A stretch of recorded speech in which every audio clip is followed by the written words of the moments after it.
I'm a co-founder of the Southwestern Virginia Data Center Transparency Alliance, and we were active in the last legislative session where some important measures for data center regulation were passed, but there's still a long way to go.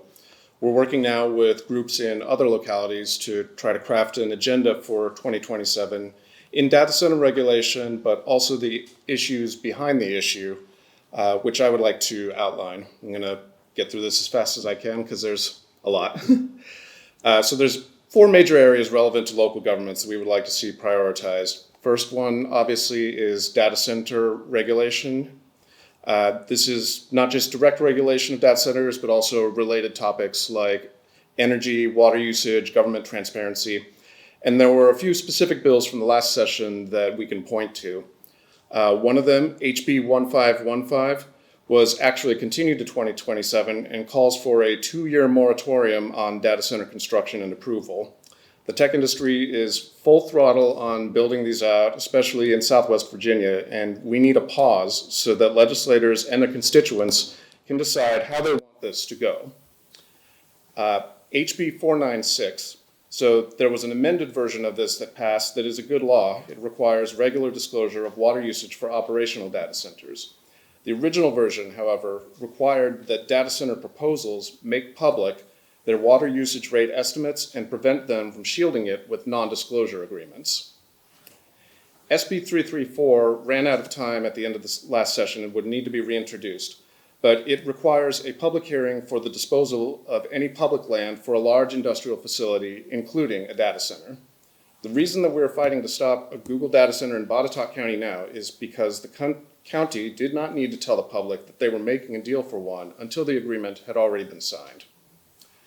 There are other ideas that haven't been proposed, or at least weren't last session, but are worth considering. There are currently no mandates for end-of-life processes for data centers once they shut down.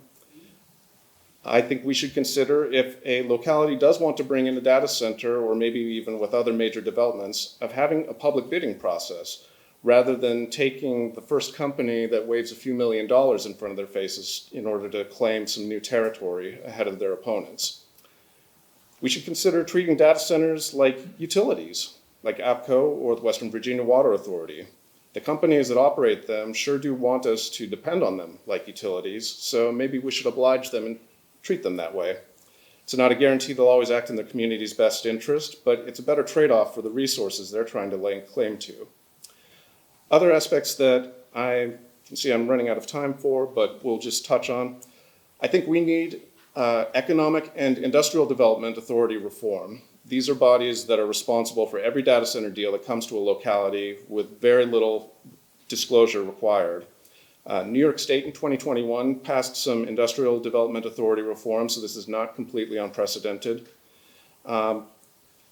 Additional priorities are community empowerment for people who are working 9-to-5 jobs to be able to have more information and influence on their local government's processes. And the last of them is small tech, locally and individually controlled, that reduces big tech's influence and our dependence on it. And just the last one, there was a bill, Delegate Lily Franklin's Right to Repair Bill, HB 1324, that was continued to 2027. So data centers, most immediate issue, but it's all part of a larger constellation, and I hope that you will prioritize some of these things. Thank you. Thank you very much.